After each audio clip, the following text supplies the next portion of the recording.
Kaseng Nyotrep Youth Council, West Khasil District, Hapo Kajing Yalam Jung Samla Wante Boklingro, General Secretary,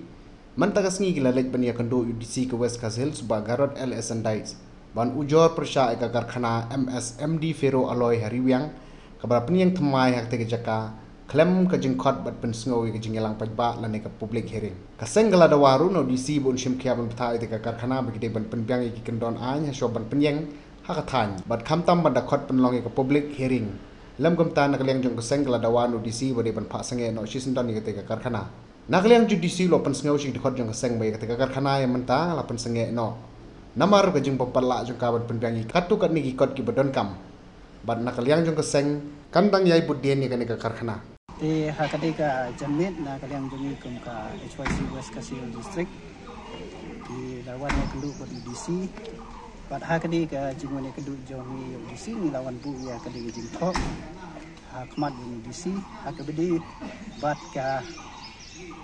karkhana MSMD Feroy Aloy kabodon ha riang te hakidi ki benai kadi ka karkhana Feroy Aloy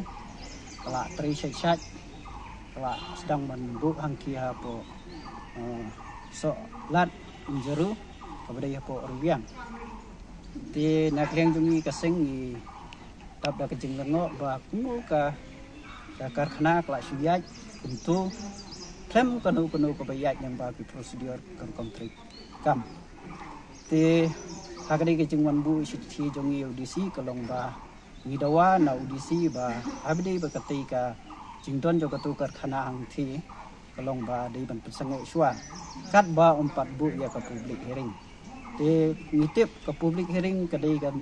kaba kajing yang menjurlang joki nong sok sinong lani ki kun hima swaban bu ya kanu ko karkhana tiga jujia kata tenrei ke balengo kelong ba kani ke karkhana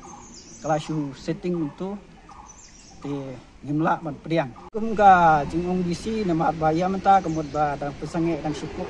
nomor kampat biang kat kumka ka pollution control board ka gede ka pollution kata gede ka jingong disin raya metang impatip lagi sange ni kip sange andrei nak yang jadi kindang yai budin ladak kimia ket kendon